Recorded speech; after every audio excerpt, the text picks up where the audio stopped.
Bonsoir, frères et sœurs dans le Seigneur. Bienvenue, n'est-ce pas, à notre émission Retour à l'Évangile. Les caches, nous parlons, n'est-ce pas, essentiellement de la personne de Jésus-Christ. Et aujourd'hui, nous avons, n'est-ce pas, un numéro très particulier. La rencontre dernière était statuée sur l'interprétation, n'est-ce pas, du figuier.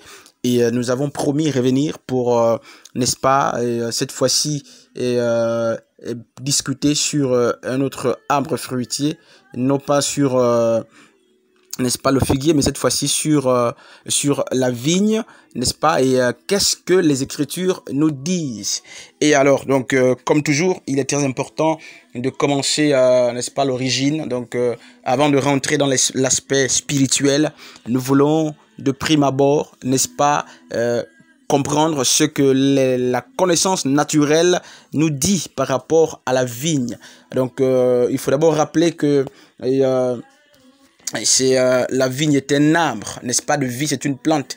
Et c'est un arbre, n'est-ce pas, et rappelons que le mot arbre de vie, dans Apocalypse chapitre 2, à partir du verset 7, se dit Uon, n'est-ce pas, avec X-U-O-N, n'est-ce pas, donc, ou Ulon, donc Uon, Ulon, X-U-O-L-O-N, en grec, donc l'arbre de vie, donc Uon ou Ulon pour parler, n'est-ce pas, de l'arbre de vie. Et ce mot donne le mot bois en français, et dans les passages comme Actes chapitre 5, et le mot Uon ou arbre de vie donne, n'est-ce pas, et en français il donne n'est-ce pas, bois. Et on peut le vérifier dans Actes chapitre 5 à partir du verset 30. Donc, le seul arbre dans la Bible dont le jus, n'est-ce pas, des fruits est assimilé au sang est la vigne, n'est-ce pas.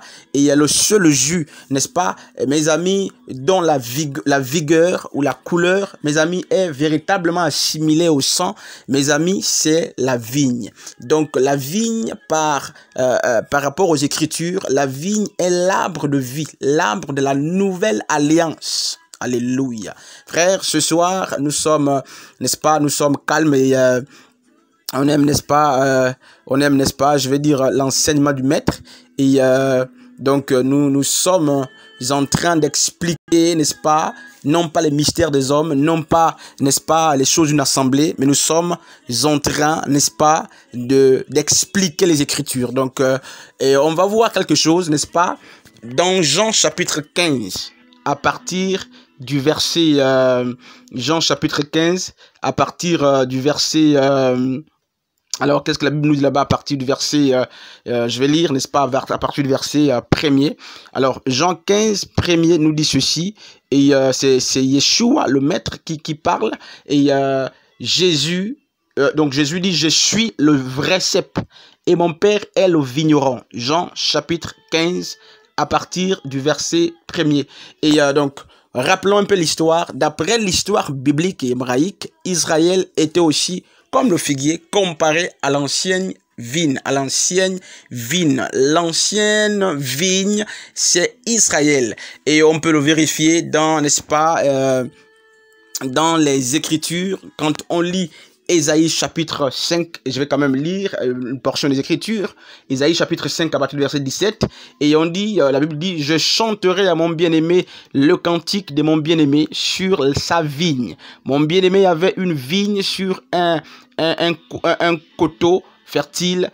Il en remua le sol, ôta, n'est-ce pas, des pierres et y mit un plan délicieux. Il bâtit une tour au milieu d'elle et il y creusa aussi une cuve. Puis il espéra qu'elle produirait du bon raisin, mais elle en a produit des mauvais. Maintenant donc, habitants de Jérusalem et hommes de Juda, soyez juges entre moi et ma vigne. Ça, c'est la Bible. Qu'y a-t-il encore à faire? N'est-ce pas? Allons-y un peu plus loin. On dit quoi? La vigne de l'Éternel des armées, c'est la maison d'Israël. Et les hommes de Juda, c'est le plan qu'ils cherchaient, qu'ils chérissaient. Allais-je dire? Ils avaient espéré de la droiture, et voici du sang versé, de la justice, et voici des cris de détresse. Ésaïe, chapitre 5, à partir du verset 1er à 7. Donc, la vigne, c'est Israël ancienne, n'est-ce pas? Donc, Donc, la parabole de Matthieu chapitre 21, à partir du verset 33 à 41, nous parle du jugement qu'Israël, la première vigne de Dieu, a subi parce qu'elle ne portait pas de fruits, n'est-ce pas? Et cette parabole nous parle aussi de la plupart des églises aujourd'hui qui sont devenues, n'est-ce pas, les propriétaires des pasteurs, les propriétés privées des pasteurs. Dans la parabole de Matthieu 21, la Bible dit que le Dieu suprême, le El suprême, avait planté une vigne et il a laissé la gestion aux vignerons, donc aux prophètes. Il a laissé beaucoup de prophètes, beaucoup d'hommes de Dieu, des prêtres, n'est-ce pas, le soin de veiller sur la vigne avec l'objectif que la vigne porte des fruits. Donc la vigne, c'était le peuple de Dieu et les vignerons de l'époque étaient des prêtres, les prophètes, tout ça, tous ces hommes que Dieu avait envoyés pour, n'est-ce pas, labourer le champ de vigne pour que la vigne porte le fruit. Et qu'est-ce qui se passe? L'histoire dit que mais au lieu de cultiver la vigne, au lieu d'amener la vigne à porter les fruits, mais ces maîtres que Dieu avait laissés, ces cultivateurs de la vigne, tout ça, mais vont tuer, ils vont manger, ils vont se réjouir. Et lorsque Dieu va envoyer des serviteurs chercher le fruit de la vigne, la Bible dit que les vignerons, donc ceux qui avaient été établis comme pasteurs de la vigne, n'est-ce pas, bergers ou gardiens de la vigne, vont tuer tous ces prophètes. Et après, le maître, le propriétaire va envoyer le fils héritier du champ de vigne. Donc, Yeshua va venir, ils vont tuer Yeshua. N'est-ce pas? Donc, aujourd'hui, c'est la même chose, mes amis. La vigne, c'est le peuple de Dieu, n'est-ce pas? Et beaucoup de pasteurs aujourd'hui ont pris la vigne, peuple de Dieu, comme étant leur propriété privée, n'est-ce pas? Et donc je disais que cette parabole de Matthieu 21, n'est-ce pas, nous parle aussi de la plupart des églises aujourd'hui devenues, n'est-ce pas, des propriétés privées des pasteurs. Ce sont eux qui mangent les dîmes, ce sont eux qui mangent les actions de grâce comme ça, et ce sont eux qui mangent les offrandes. Tous ceux qui rentrent à l'église, ils se tapent la poitrine, ce sont eux qui sont sur des extrades, ils décident de quoi l'église sera faite, ils décident du sort de l'église sans consulter Dieu, sans associer les autres. C'est des voleurs, des brigands. Et n'est-ce pas, donc ces derniers, donc ces pasteurs refusent d'écouter les envois du Seigneur et ont pris en otage les enfants de Dieu parce qu'ils ne portent pas de fruits et le Seigneur les jugera sévèrement. Et qui sont donc les serments? Donc sur la vigne, la partie la plus importante, donc il y a d'abord le serment, donc il y a d'abord le cep, donc Christ, d'après Jean 15, 1er à 2 là-bas. Donc Christ est le cep et les serments, c'est nous. Donc il dit je suis le vrai cep et mon père est le vigneron. Tout serment qui est en moi et qui ne porte pas le fruit, il le retranche, n'est-ce pas? Et ça c'est que le maître dit. Donc il y a des serments, n'est-ce pas, qui seront retranchés, donc des branches qui sont déjà au Seigneur mais qui ne portent pas les fruits. Comme les gens me disent que nous sommes en Christ, on est forcément sauvés. Christ dit ici qu'il y a en lui des serments qui sont à lui. Donc des plantes, plutôt des branches qui sont greffées à lui, mais qui ne portent pas de fruits. Il va les couper, il va jeter au feu. Et tous ceux qui portent des fruits, il les émonde. Émonder, c'est tailler, c'est enlever toutes les parties, n'est-ce pas, qui peuvent empêcher votre croissance, de sorte que votre croissance soit plus explosive. Et nous sommes, mes amis, ces serments que Dieu émonde par des épreuves. Dieu nous émonde chaque jour, non pas pour nous tuer, n'est-ce pas, non pas pour célébrer notre échec, mais pour nous amener, n'est-ce pas, à un meilleur lendemain. Donc les serments, donc ce sont les enfants de Dieu qui sont en lui et qui doivent porter du fruit, et non seulement du fruit, du bon fruit, mais en plus de cela, le fruit qu'ils doivent porter, les fruits qu'ils doivent porter doivent être des fruits en abondance. Donc les personnes dans le corps de Christ qui ne portent pas de fruits seront retranchées, c'est-à-dire, mes amis, c'est-à-dire le salut, n'est-ce pas, ils ne l'auront pas. Et n'est-ce pas, qu'est-ce que la Bible dit? La Bible dit plus loin, n'est-ce pas, que nous sommes donc les cèpes et le serment, tous les serments, donc je disais, qui portent les mauvais fruits aussi, les feuilles, n'est-ce pas, seront coupées. Et celles de la vigne ont, n'est-ce pas, nous avons vu que celles de la vigne ont une forme très particulière aussi, comme, n'est-ce pas, elle ressemble, n'est-ce pas, à un cœur, n'est-ce pas? Les feuilles de la vigne ressemblent à un cœur. Donc c'est le cœur de l'homme, n'est-ce pas? C'est donc le cœur de l'homme que le Seigneur vise lorsqu'il nous appelle. C'est pas pour notre beauté extérieure, c'est pas pour nos yeux, nos cheveux, les tissages. Quand Dieu nous appelle, mes amis, c'est pour travailler notre cœur. N'est-ce pas? Il vise, le Seigneur vise notre cœur afin qu'il soit transformé en un cœur de chair, n'est-ce pas? Et Les serments sont donc greffés sur le vrai cep qui est Jésus, et le greffage est un travail pénible, frères et sœurs, pour ceux qui ont quand même lu et connaissent, lisent quand même quelques documents de la médecine. Mais mes amis, le serment, c'est une activité très forte, n'est-ce pas? Et le greffage, allais-je dire, n'est-ce pas, est un travail pénible qui fait, mes amis, mal pour que, n'est-ce pas, la greffe plutôt prenne et que, n'est-ce pas, le serment greffé porte le fruit. Mes amis, c'est pas facile. Donc le vrai cep, c'est Jésus, la source, l'origine, la tige, le pied. Alléluia. Il est donc, n'est-ce pas, la vraie source de vie, et c'est lui qui opère le greffe. N'est-ce pas, le greffage, c'est lui la greffe, qui opère la greffe. Mes amis, c'est une chirurgie que le maître fait.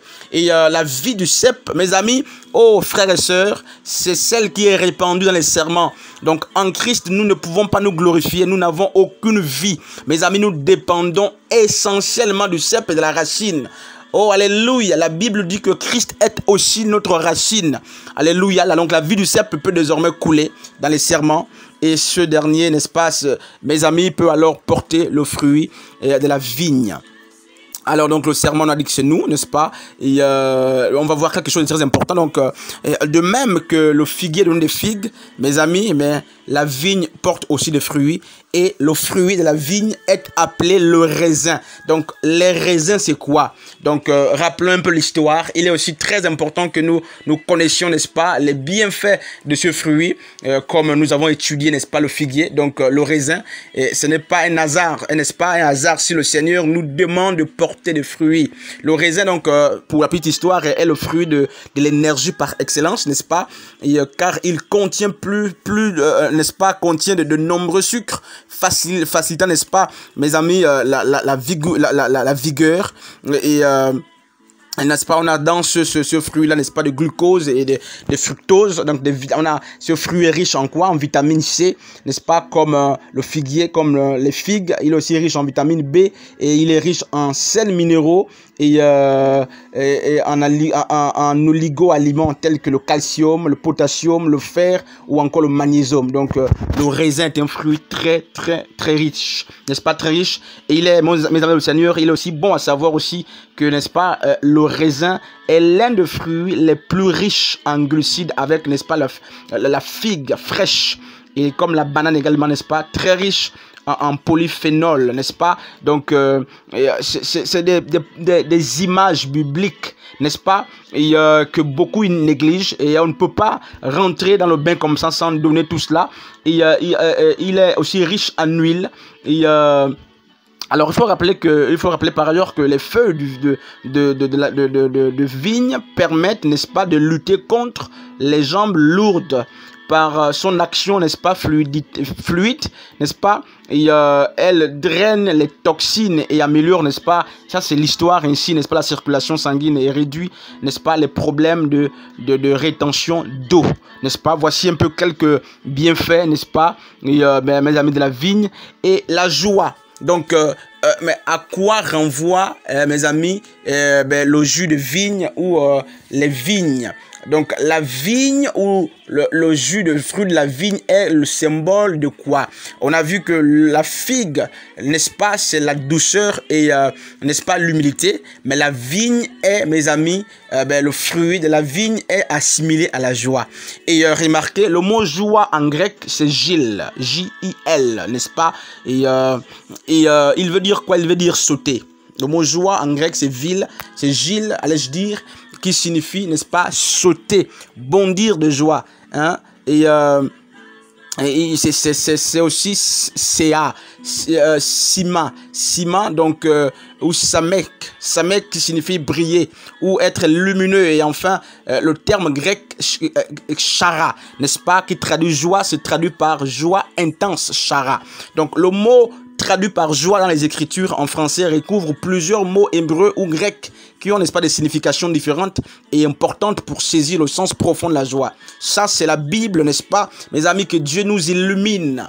Et ce mot est, n'est-ce pas, le même, est de la même famille que Chari ou Chari pour certains, donc C-H-A-R-I-S, n'est-ce pas, c'est-à-dire la grâce. Le mot chari, eh ben, c'est aussi a le même diminutif que le mot joie. Donc le mot chari, c'est la grâce. Donc nous pouvons donc dire que la joie découle, mes amis, dans le Seigneur, n'est-ce pas, de la grâce. Il n'y a pas de joie sans, il n'y a pas de véritable joie sans la grâce. Et David nous dit dans le psaume 16 au verset 11 ceci: tu me feras connaître le chemin de la vie, plénitude de joie en ta présence et bonheur éternel auprès de toi. Dans ce verset, mes amis, qu'est-ce que la Bible dit? Ce verset, n'est-ce pas? Dans ce verset, nous voyons que Dieu est la source de la joie.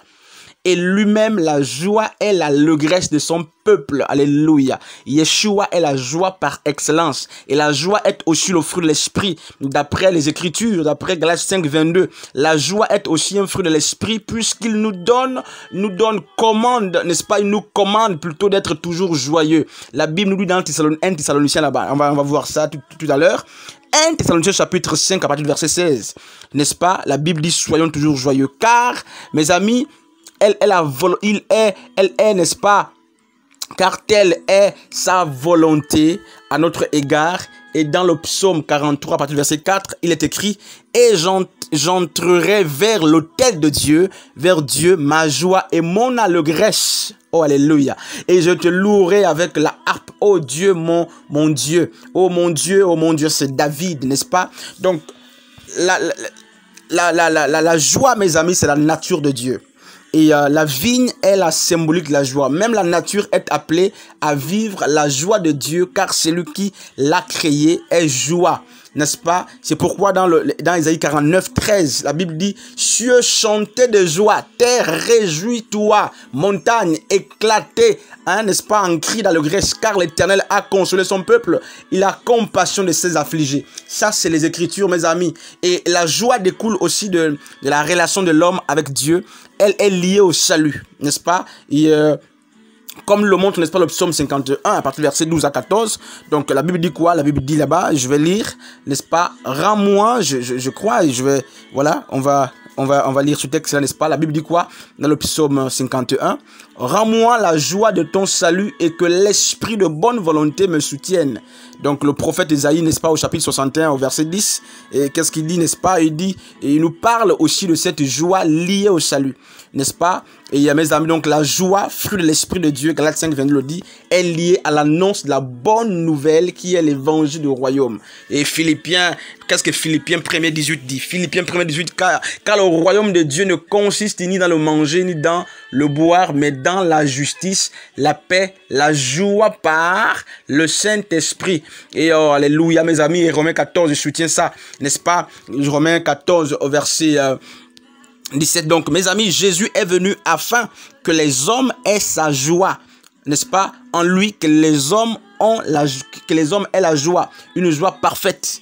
N'est-ce pas? Et la Bible dit quoi? La Bible dit que, allons-y voir un texte là-bas que j'aime beaucoup, on va terminer, n'est-ce pas? Donc là, dans Jean chapitre 17, à partir du verset 13, il nous dit: et maintenant je vais à toi et je dis ces choses dans le monde afin qu'il ait en eux ma joie parfaite. Donc la joie en Christ n'a absolument rien à voir avec la joie du monde. La joie en Christ, n'est-ce pas, c'est lorsque nous sommes foulés aux pieds, comme dans Actes chapitre 5, à partir du verset 41, les disciples avaient été condamnés, flagellés à cause de Jésus, mais ils étaient en joie d'avoir été persécutés. Donc en Christ, la joie est produite par les épreuves. C'est pas le mariage, c'est pas le fait d'avoir réussi à un examen, c'est pas le fait d'avoir eu un travail, ça c'est naturel. En Christ, la vraie joie, c'est le résultat du fait que la vigne, n'est-ce pas? Donc nous sommes aussi la vigne de Dieu. Nous, en tant que vigne, on doit être foulé aux pieds, de sorte que, n'est-ce pas, le vin ou la joie, n'est-ce pas, sorte. Il faut, n'est-ce pas, que le Matthieu 5 s'accomplisse. Heureux êtes-vous lorsque vous serez persécutés à cause de moi. 1 Pierre 3, à partir du verset 11, là-bas dit quoi? Mes amis, la véritable joie, c'est celle qu'on a, n'est-ce pas, à cause de la justice. En Christ, la vraie joie est issue du foulage. Donc la joie aussi, donc la joie accompagne beaucoup de choses, n'est-ce pas? La joie accompagne tous ceux qui sont disciples de Jésus-Christ, car tous ceux qui marchent, n'est-ce pas, mes amis, par l'Esprit de Dieu sont fils de Dieu, et la joie leur est donnée par le Saint-Esprit. Donc, mes amis, On ne peut pas être en joie si on n'est pas disciple véritable de Dieu. On ne peut pas être en joie si on ne marche pas par l'Esprit de Dieu. Comme le dit Actes chapitre 1 à partir du verset 5. Et les disciples étaient remplis de joie et du Saint-Esprit. Donc la joie accompagne beaucoup de choses. Aussi les miracles qui sont opérés au nom de Jésus-Christ. Et on peut le voir dans Actes 8 à partir du verset 7 à 8. N'est-ce pas? Donc la joie, mes amis, vient aussi, n'est-ce pas, des temps de rafraîchissement spirituel selon les Écritures, n'est-ce pas? C'est lorsqu'on est en communion fraternelle. Mais la vraie joie vient du foulage. Il faut qu'on soit foulé. Foulé, c'est quoi? Mépriser, insulter, non pas à cause du péché, ton péché, non. La vraie joie, c'est le résultat des persécutions qui sont issues de la justice. Et le foulage, c'est quoi? Mes amis, on va voir ce terme, le foulage. Pour produire le vin, du bon vin, parce que le jus de la vigne donnait soit le mou, soit le vin. Le mou, c'est le résultat immédiat du foulage de la vigne. Lorsque la vigne était foulée au pied, écrasée, n'est-ce pas, malaxée, la vigne donnait mais le mou. C'est la boisson, n'est-ce pas, sucrée. C'est-à-dire, c'est la partie sucrée, n'est-ce pas, de la vigne. Et lorsqu'on laissait le mou fermenter, il produisait le vin, n'est-ce pas? Donc le foulage, c'est quoi, mes amis? On va voir un peu cette partie aussi de l'enseignement. C'est quoi le foulage? C'est une question que la sœur est en train de poser ici, je la lis. Donc, alors, faut rappeler que pour produire du vin, les raisins doivent être foulés au pied. Et le foulage a pour but, mes amis, dans le Seigneur, de faire éclater les raisins, n'est-ce pas, les graines de raisin pour en faire sortir la pulpe, le jus sans écraser, n'est-ce pas, le pépin. Donc, afin de favoriser, n'est-ce pas, la macération durant, n'est-ce pas, la fermentation. Donc, avant le foulage, n'est-ce pas, avant le foulage se faisait par l'écrasement des raisins à la main, puis avec des pieds. Donc, on écrasait le raisin, soit que les mains, soit que les pieds, ou les deux, n'est-ce pas, dans des cuves de bois. Et ce rôle était souvent, n'est-ce pas, laissé, mes amis, aux jeunes femmes. C'est elles qui pilaient, qui foulaient. Et il avait pour but, n'est-ce pas, de faire sortir le jus que le vigneron, n'est-ce pas, laissait s'écouler dans, n'est-ce pas, mes amis, des cuvettes, des barriques à fermentation pour ensuite avoir le vin et le bon vin, n'est-ce pas? Oh, mes amis, la fermentation, c'est le processus, n'est-ce pas, de la pourriture, de la liquéfaction. C'est le processus par lequel, n'est-ce pas, allais-je dire, où vous sentez, n'est-ce pas, alléluia, Dieu me révèle quelque chose, n'est-ce pas, dans Jean 11. Mes amis, les 4 jours de Lazare dans la tombe, c'était les 4 jours, n'est-ce pas, de la fermentation.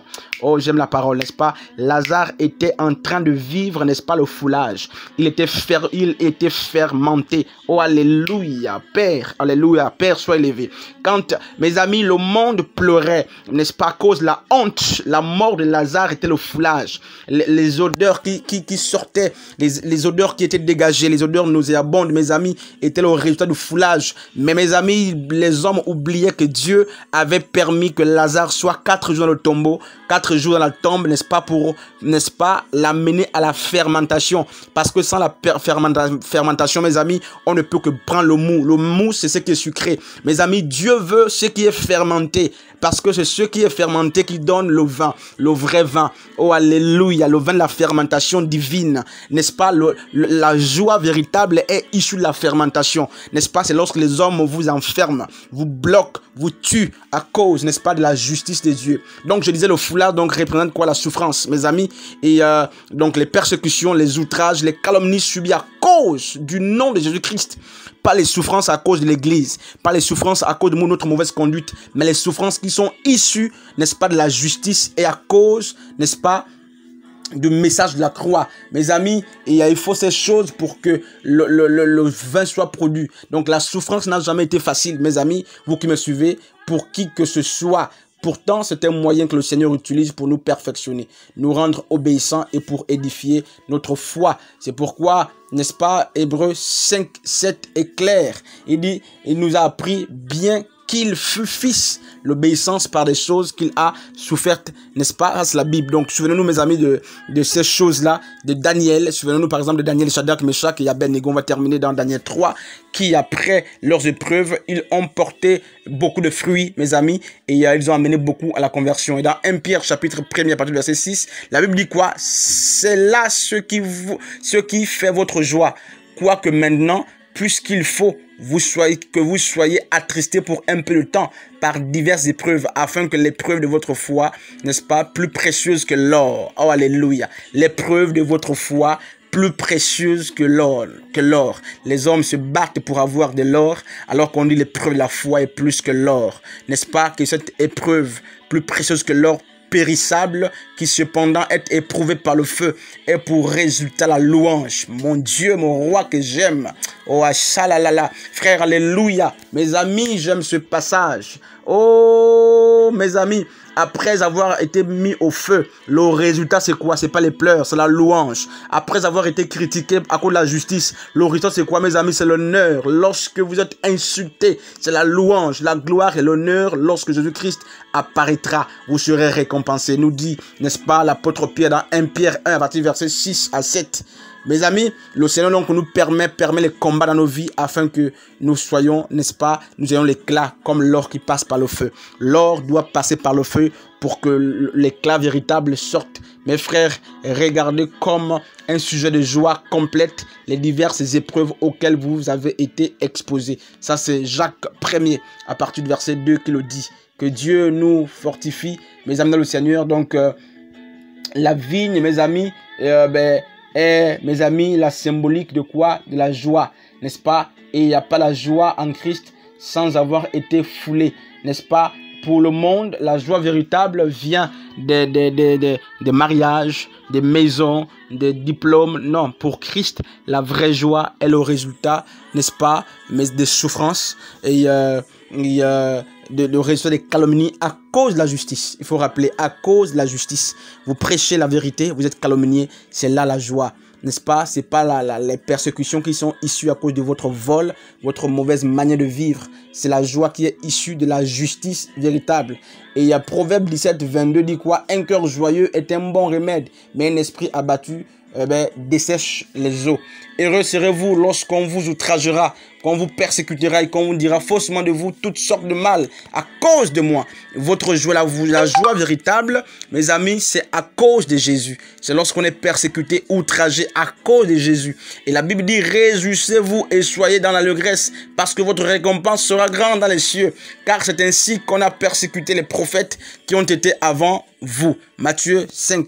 Verset, à ce verset 10, mes amis. Donc, il faut passer par le feu. Et ça, c'est 1 Pierre 1, 6 qui le dit. Et bien que Paul était, n'est-ce pas, en prison, il demandait quoi, mes amis, aux chrétiens de toujours se réjouir dans le Seigneur. Dans Philippiens 4, 4, il dit, réjouissez-vous toujours dans le Seigneur. Je le répète, réjouissez-vous. Et là, Paul, il faut le rappeler, était en prison. Frères et sœurs, que Dieu nous bénisse. La vraie joie n'est pas circonstancielle. La vraie joie, n'est-ce pas, mes amis, c'est le résultat, n'est-ce pas, des persécutions, si nous sommes Christ, des persécutions. Et le fruit de la vigne, donc la joie, réjouit aussi le cœur du Père. Et on peut le voir dans Juge 9, n'est-ce pas, 13. Et donc, que Dieu nous bénisse.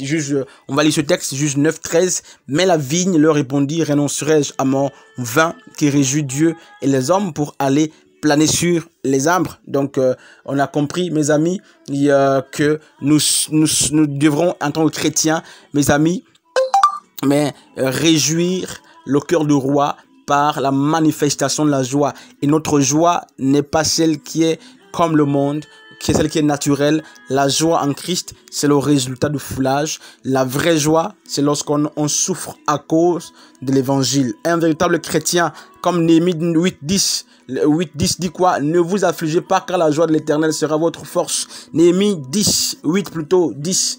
Ne vous affligez pas, car la joie de l'Éternel sera votre force. Notre force n'est pas dans les mariages, les réussites humaines. Notre force est dans la personne de Christ. Et rappelez un fait pour terminer, l'histoire de Job est riche en enseignement.